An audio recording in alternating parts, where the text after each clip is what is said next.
Yeah, cricket is where we start the SportsMax zone this week. West Indies are in South Africa for a multi-format tour, which starts February 28th with the first of two test matches. Cricket West Indies on Monday released the 15-man squads for the limited over series. Let's start with a look at the one-day international team to be captained by Shai Hope. Rovman Powell will be his vice-captain. Shamar Brooks, Yannick Correa, Casey Carty, Ruston Chase, Shannon Gabriel gets in. Jason Holder, Akil Hussain, Alzara Joseph, Brandon King, Carl Mears, Nicholas Puran, the former captain, Romaria Shepherd in the setup as well, and the quickie Odin Smith. The T20 international squad will be led by Rovman Powell with Kyle Mears as his vice-captain. Shamar Brooks, Correa, Johnson Charles gets a recall. Sheldon Cottrell, Holder, Hussain, Alzara Joseph, Brandon King, Abed McCoy, Puran, Raymond Reefer, Shepherd and Smith. This is what lead selector Desmond Haynes had to say. We have had some interest to our fast bowling pool, so therefore we see Gabriel as an ideal fit heading into South Africa and the surfaces we expect to play on. It is felt that we need someone to get those early wickets, and he's the kind of bowler that can do that. Judging from his performances in the CG United Super 50, he is potentially a wicket-taking option up front. For the T20 internationals, we have an experienced squad. What we're looking for is to form a cohesive unit and look at the players who we believe can form the nucleus as we build towards doing very well and challenging when we host the ICC Men's T20 World Cup in June of 2024. Joining us to examine these squads is international cricket commentator Fazir Mohammed. Faz, how are you doing? How was Carnival today? Well, as I was telling Lance before we actually came on here, no one on the planet looks forward to Trinidad Carnival more than I do, because it's 3.5 days in which I basically don't come out my house. I wish I was in Trinidad for the next 3 days and a half. Faz, let's talk about the West Indies squads named for the South Africa Limited Overs tour. Let's start with the one-day international squad and your assessment of it. And I guess we're going to go to it quickly. The Shannon Gabriel selection. He hasn't played one-day international cricket since the last World Cup in 2019. And in the year of the World Cup, which will be played in India, by the way, he's named to the ODI squad for South Africa. Yeah, there seems to be an element of convenience to it. And I understand the point about players being injured, because we know, of course, Jaden Seals would be a first option. And of course, Anderson Phillip, who was also in Australia a couple of months ago. He is still not 100% match fit. But if you're talking about building for the future, is Shannon Gabriel really your option? Is it a stopgap thing? Okay, well, stopgap to what end? Because more than likely the West Indies are going to have to go into qualification for this 2023 50-over Cricket World Cup in India.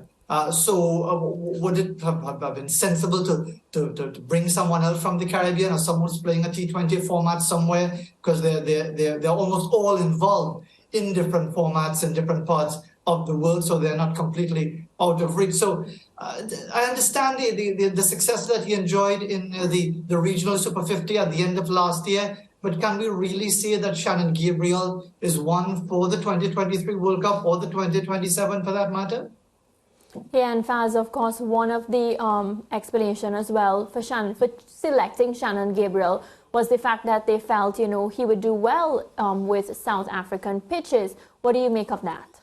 Well, again, he's selected for the 3 one-day internationals. And those one-day internationals are set for 2 matches in East London, right, and 1 at Potchefstroom. Now, those pitches, I'm going on previous knowledge, having been there briefly on a couple of occasions, aren't the bouncy seeming tracks that you'd get at Pretoria or Johannesburg. It's a bit different in Port Elizabeth and so on. But again, you will get something. So I understand the point about him being a potential wicket-taking bowler early on. He could also go for plenty. So I see it more or less, and I understand the rationale that is given. But I think it's quite obvious. This is essentially a stopgap measure, and let's hope he does well. Let's hope he does well enough, because, as I said, one thing you can't query about someone like a Shannon Gabriel or most others of whom we ask questions, like a Raymond Reefer, for example, you can't really question their effort. They always give of their very best. Whether it's good enough is another discussion. So I expect Shannon Gabriel to really pull out the choke in trying to impress in these 3 ODIs. Yeah, last week the head of selectors, Desmond Haynes, he pointed out when he was rationalizing the test selection of Akeem Jordan, I remember him speaking to some Super 50 performances from Jordan as well that would have helped to give him the nod in that test setup. And if it is that you looked at Jordan's 50-over performances at the regional level, he was given the nod into the test side. Why would you then not look to him for the 50-over series in South Africa as well?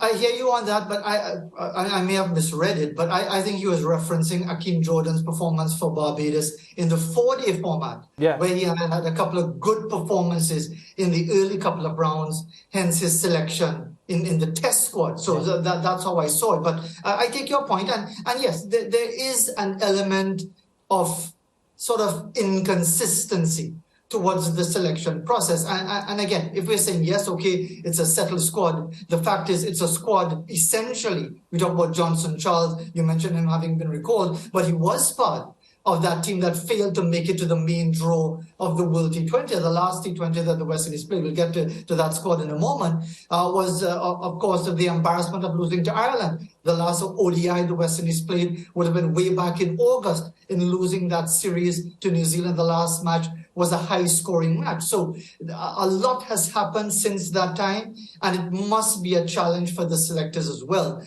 to keep on top of everything, because a lot of these players, we don't see them in our regional competition because obviously they're earning a lot more, they're securing their financial futures, playing in these T20 franchises all over the world. Yeah, Faz, and on that note, it's a good time to talk about Nicholas Pooran. He has been included in both the ODI and the T20 squad. Nicholas Pooran, as we all know, has stepped down as the white ball captain. So do we expect him now? Is there more pressure on him now to, of course, contribute to the team? I would think that he would see it as pressure off his shoulders now and really deliver for the West Indies. And I would think he's a young man still. He's not yet 30. He's played a lot of cricket for the West Indies. He's faced a really tough year as captain. And after that humiliation of not making it into the main draw, losing to Scotland, losing to Ireland at the World T20. Now he can certainly try to put that aside. Whoever would be part of his team, because that's how it generally works these days. The players would have their mentors, their consultants, whether formally or informally. It's about more or less putting that experience behind you in the sense of the baggage associated with it, but also learning from it, because it's pointless if you just simply say, well, that is now history and we move on, and then you're making the same mistakes with the bat. Therefore, as now a regular member of the squad, in the same way that issues might have been raised about Jason Holder over the last year and a half, with him having been relieved of the captaincy now in all 3 formats, it's really up to the individual. It's no point going on and on about whether he was treated fairly, whether it was right, whether it was wrong, whatever it is. The decision has been made. It's been made quite some time ago. He made that decision. He saw the writing on the wall. It's really up to him now to deliver as a key man in a West Indies white ball middle order. Yeah, Faz, I'm going to go somewhere that I find a little uncomfortable, because whenever players are left out that I feel should be given an opportunity, I go to the fact that in most instances their statistics aren't compelling. So, you're calling for someone who isn't delivering compelling stats to strengthen your point. But Keemo Paul, the Ghanese all-rounder, is a player I have a lot of time for. I think Keemo Paul has a competitive spirit and a kind of acumen that I think is set for success. I know he hasn't really delivered, which is part of the reason why he isn't in the setup. But is he someone that you would think the selectors had looked at?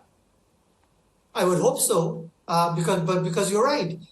And we haven't had a discussion about Shimron Hetmyer for some time after what went on with his failure to arrive in Australia with the West Indies team. And this is the sore point, Lance. I fully understand your issue.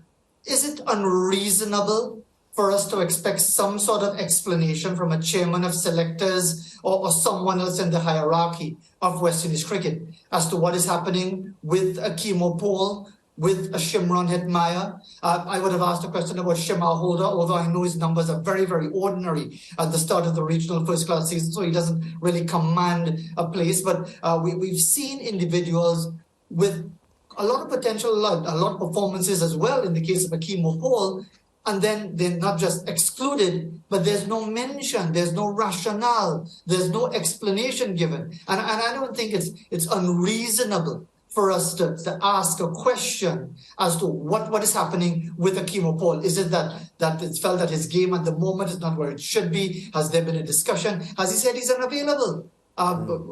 Is it something that is not supposed to be mentioned? If someone says that they're unavailable for a particular tournament because they've got their franchise commitments or whatever it might be, sure, it's not too wrong to ask. And I agree with you in the case of Akeem Opal. Yeah, I heard a comment from veteran commentator Reds Pereira earlier on today, and he appears to be questioning the selection of a Sheldon Cottrell over a Dominic Drakes, who he feels is a player with a bright future and should have been given this opportunity.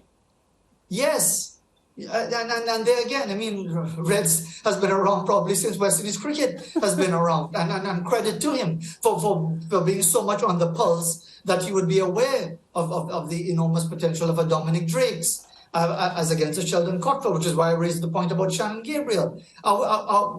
We always hear this, Lance. And I mean, since you were spending your 15 years in Barbados and not coming to Trinidad and Tobago Carnival, you would have been hearing that discussion of West Indies rebuilding. Every Monday morning, West Indies are rebuilding. Rebuilding for what? Yeah. And at the end of it all, when the campaign doesn't go as planned, yeah, we're rebuilding again. So really, what are we rebuilding with? Is it that the feeling is that Sheldon Cottrell, who's played the IEL T20 and has had a couple of decent performances with the Vipers, is it that his numbers and his performances are so compelling that on the wrong side of 30, he's 34, I believe, on the wrong side of 30, that he mandates selection if you're counting down towards hosting a World T20 next year? Yeah, on a point of clarity though, Faz, I want to suggest that I have nothing against Carnival. I like to see people enjoying themselves at Carnival. It's a great opportunity for festivity and so on. It's just not my thing, but I like to see people enjoying themselves at Carnival. So I have no difficulties with the TNT Carnival, just on a point of clarity. I love it when people are treading on eggshells when it comes to other people's cultural experiences. Very good. Because there's a fear that social media is going to come after you. You should have seen my face. Faz, let's turn the corner now and talk a little bit about the T20 squad and give us your assessment of that Rovman Powell-led unit. That squad, basically, if you look at that squad, the last match that the West Indies played in the T20 format, and again, we go back to October and that debacle of the preliminary campaign of the World T20, it's essentially the same squad. You've got Shamar Brooks, you've got Yannick Carrier, you've got Sheldon Cottrell included in the squad as well. Raymond Reefer is there. He seems to be that sort of player who generates a lot of dialogue. Batting at number 3 in test matches for the West Indies, always in various squad, but never really giving that sort of compelling sort of performance that would mandate his selection. Romario Shepherd included as well. But once more, you have this mix. You have this mix which reflects a perennial state of flux in West Indies cricket. In fact, even if you go back to that Freeman report, which one of the recommendations which really surprised me was using players who are T20 players basically to play test cricket to get ready for the T20. And again, unless I read it completely wrong or maybe I was inebriated, things like that just don't make any sense.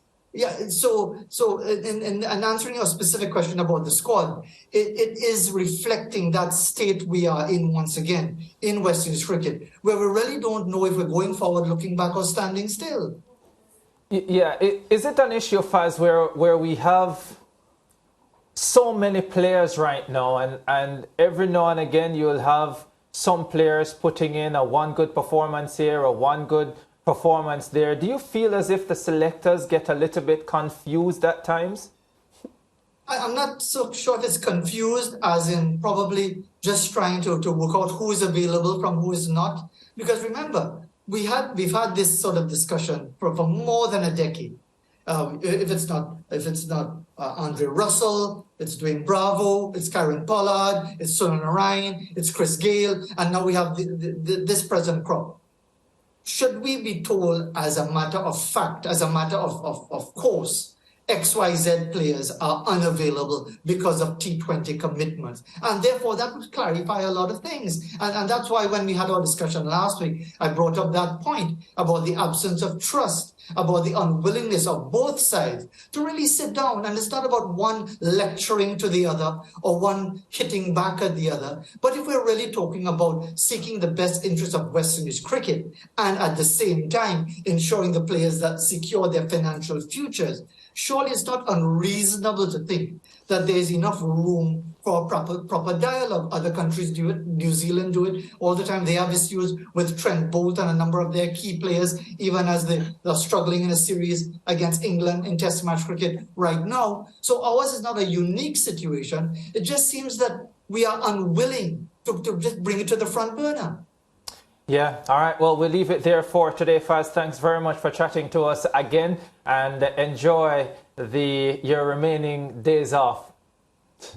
I'm enjoying it. As I said, nobody enjoys Carnival more than nobody. All right, Fazir Mohammed talking West Indies cricket and the squads named for the limited over series against South Africa. We'll be discussing more cricket after the break, but it will be the women after they were eliminated from the T20 World Cup in South Africa. We'll be back.